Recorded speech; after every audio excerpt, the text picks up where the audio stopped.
Greetings everyone, and welcome to Lecture 19 of Kinematics and Dynamics of Machines at Lawrence Technological University. This is Chuck Stewart, and tonight we're doing a video lecture due to the fact that sometimes I have to be out of town. This evening we have the opportunity to start a brand new chapter, and this is really kind of one of the more fun aspects of the course. We're going to be learning about a very old, very common, and yet still amazingly relevant piece of technology that we use to transfer power. And specifically, that's going to be gears. This is Chapter 6, so we're actually backtracking a little bit. We just covered Chapters 9 and 10, and now we're dropping back to Chapter 6. Tonight we're going to talk about the most basic kinds of gears out there, spur gears, and we'll be talking a little bit about terminology, a little bit about different gear types, and just some basic considerations to lay the groundwork for further investigation on gears. So, to start with, gears, as I mentioned, are very, very common in our current technology. They're one of the more common ways that we have to transfer power. Many of the mechanical devices out there, your car, your bicycle, your watch, all are reliant upon gears to control both the speed of rotation of something and to transform power, to trade torque for speed, and vice versa. There are a number of different gear technologies available out there. We're going to talk about spur gears tonight. But there are also helical, bevel, worms, hypoids, which are very specialized. We'll talk about those a little bit in a later lecture. Epicyclic gears, which are planetary gear sets and other arrangements. And also even non-round gears, which we'll look at a little bit as a curiosity. But first, let's talk a little bit about what a gear is, how they probably first came to be developed, where they come from. So, if we think about gears, what we really are looking at is as simple as a wheel. First gears probably were friction wheels. In other words, wheels that somebody took and pushed together, counting on friction at that interface to keep them rotating with respect to each other.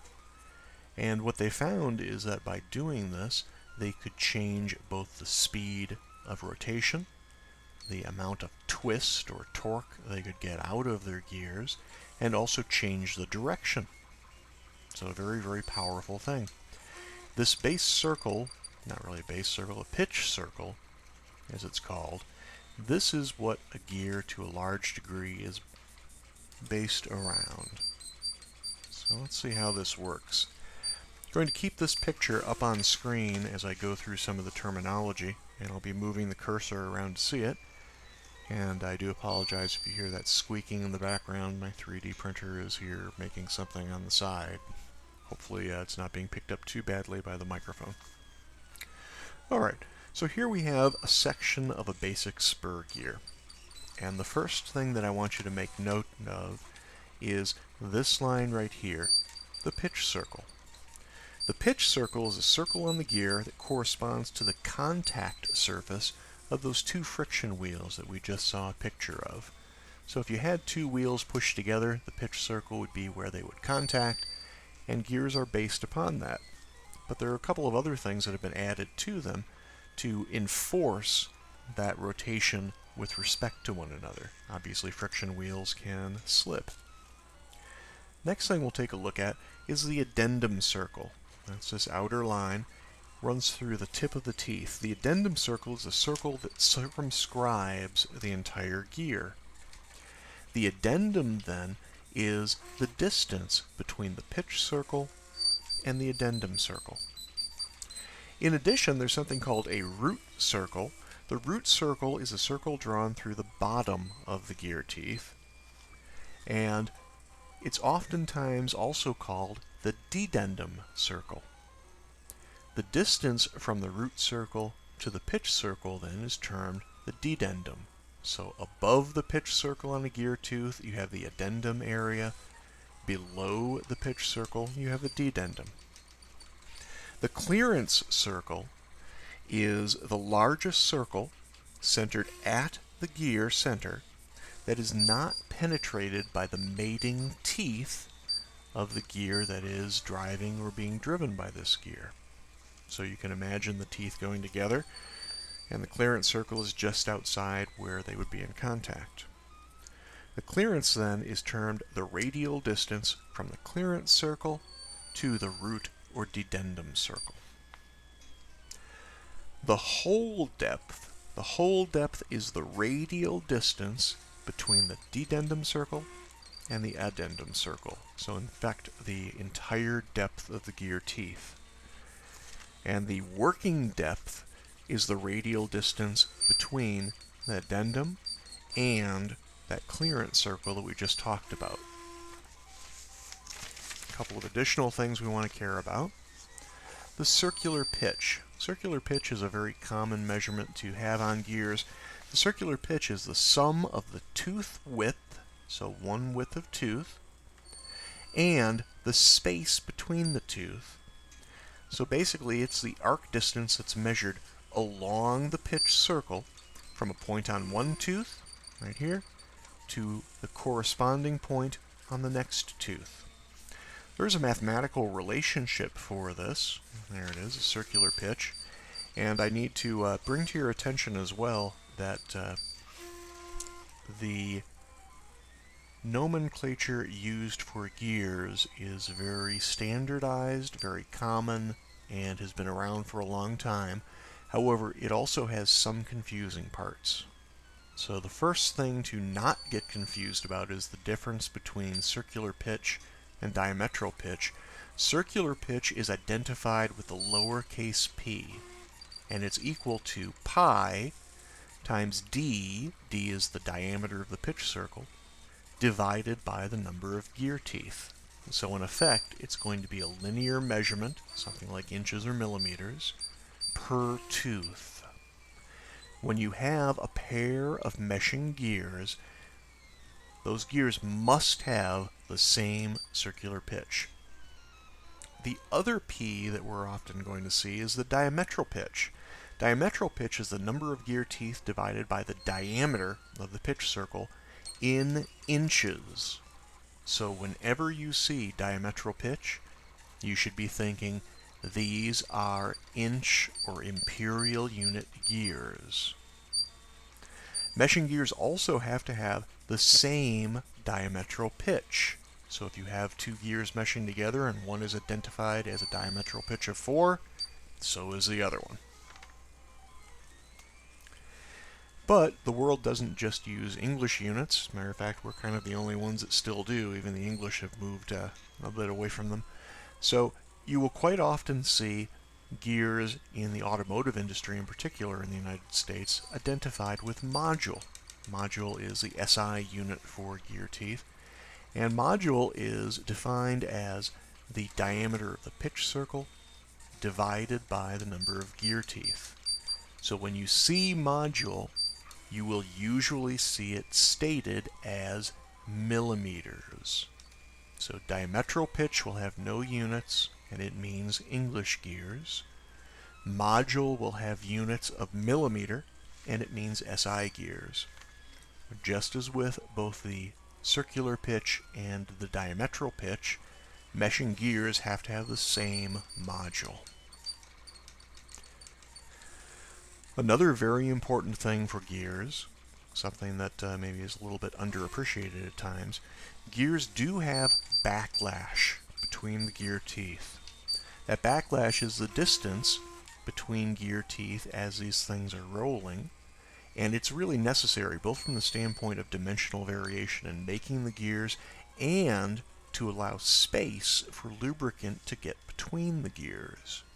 If you have too little backlash, you're going to end up binding on the gears, you're not going to get a lubricant film on the gear teeth, and it will lead to wear issues and problems.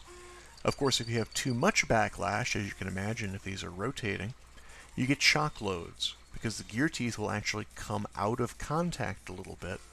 If one gear is loaded and comes out of contact, the other gear will speed up and they'll smack together, causing shock. That can lead to noise, obviously, besides other problems, and the motion between the gears is not necessarily accurate. So backlash is important, you must have it, but you don't want to have too much. Now, there are a lot of other things that we're going to be talking about in gears. This is a very short lecture, so I'm going to leave you with a fairly brief thing to do. Sample problems 6.1 and 6.2 I will try to tack on to the end of this. They are not terribly long, but I will go back here to point out the homework. Problems 6.5, 6.6, and 6.7. Since you have some extra time off, I would like to ensure that you do all 3 of these problems and bring them to our next class period. Gears are pretty comprehensible to most people. I don't think you're going to have any difficulty doing them, so please do make sure to bring them. I will be watching for any comments or questions you have on this lecture. Hopefully it covers things fairly well, and please stay online so that you can get the sample problems as they come up. Thank you very much. Alright guys, welcome to sample problem 6.1. This is appended to the video lecture, and you should be seeing it hopefully fairly clearly. Gears are kind of fun, gears are kind of easy. Really a lot of it will revolve around looking at the data available to you and figuring out what you need to do. In this case, sample problem 6.1, we're told we have a spur gear, and that gear has 32 teeth. Note that I labeled that with capital N. I have a capital P here, so it's diametral pitch of 4, and as soon as you see diametral pitch, that should tell you that these gears are in inches. And finally, we have a lowercase n here telling us the speed. We use lowercase n to denote speed in revolutions per minute. And what we're told to find is the circular pitch, which is denoted with a lowercase p, and pitch line velocity, so the velocity at the outer edge of the skier, or the pitch line. So how do we do this? You all know step 1, don't panic. Step 2 is usually do something easy. So right now, the easiest thing that I see here would be to convert this RPM into radians per second, because if we remember from past chapters, V is equal to omega r. So if we want to find the pitch line velocity, we're going to need the angular velocity in radians per second, and we're going to need the radius of the pitch. So let's do that. If we want to convert 400 revolutions per minute, the easiest thing, obviously, is to cancel out the units that we don't need in order to get to the units that we want, radians per second. So I know that I have 2 pi radians for every revolution of a circle, and I have a minute for every 60 seconds. So if I get out my handy dandy virtually antique calculator, 400, multiply it by 2 and pi, divided by 60, and I get 41.9 radians per second. And again, remember the rule of big fat thumb. The rule of thumb is that if you're converting from revolutions per minute to radians per second, you should have about 1/10 of the number. So that makes sense. Now that we know the omega, we need to figure out r. And we also need to figure out the circular pitch. You may remember the formula for diametral pitch. Make sure that it's an uppercase P. Diametral pitch is given as the number of teeth, n, divided by the diameter of the pitch circle. So in this case then, that implies that my diametral pitch of 4 is equal to 32 divided by the diameter of the pitch circle, rearrange things a bit, and I get that D is equal to 8. Remember that this is diametral pitch. These are in inches. So I get pitch line velocity first, and that's probably the easiest thing to do. We'll go ahead and say that pitch line velocity is equal to 41.9 radians per second, multiplied by half of this for the radius of the pitch circle, 4 inches, and I'll get out my handy-dandy calculator again.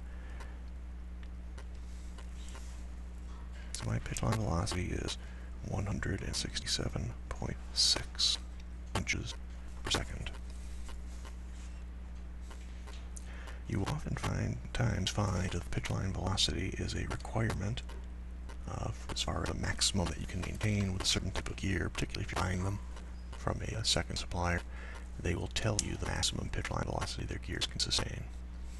Let's go back to the circular pitch. Hopefully you all remember that the circular pitch and the diametral pitch are related to one another. Diametral pitch multiplied by circular pitch is equal to pi. So, if we go ahead and rearrange things, that says that the circular pitch is equal to pi divided by the diametral pitch. Again, we get out our handy-dandy calculator, and we find that the circular pitch is 0.785, since these are inch gears in inches. And remember that the interpretation of the circular pitch, if I do one of my horrible gear drawings, there's some gear teeth, I have my pitch radius going through there. The circular pitch is the distance from one tooth to the next tooth along that pitch line. So that concludes sample problem 6.1. Hello guys, welcome back to sample problem 6.2. I've changed the video settings so that hopefully the sound is a little bit clearer and hopefully the video still looks okay. Sample problem 6.2 is a repeat of sample problem 6.1. However, in this case we are using metric gears. So instead of diametral pitch, we have a module of 1.5. Remember that the module is the reciprocal of the diametral pitch. So M is equal to my pitch diameter divided by the number of teeth. So, in this case, we are still doing the same thing we did in the previous problem. We need to find our circular pitch, lowercase b, and the pitch line velocity. So, quick thing, I guess we might as well go ahead and get the the pitch diameter for this gear. If we rearrange our equation, we find that D is equal to M. N is still, in this case, equal to 32. It's the number of teeth. So, 1.5 multiplied by 32, that tells us that D is equal to 48 millimeters. So, since the angular velocity of the gear has not changed, it is still 41.9 radians per second. That tells us that the pitch line velocity is equal to 41.9 radians per second multiplied by half of 48 millimeters, 40 millimeters, no, 24 millimeters.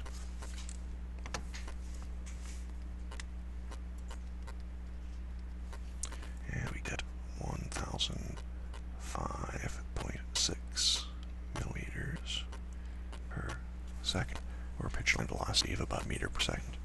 That's a fairly common pitch line velocity for gears, so this is a fairly realistic kind of thing. As far as getting circular pitch, you remember that the circular pitch and diametral pitch are related to each other. If you multiply the two of them, you get pi. And the module is the reciprocal of the diametral pitch. So this implies then that the circular pitch divided by the module is equal to pi. Rearranging things, circular pitch is equal to pi times the module. So pi multiplied by 1.5, our circular pitch is 4.7. And since these are in millimeters,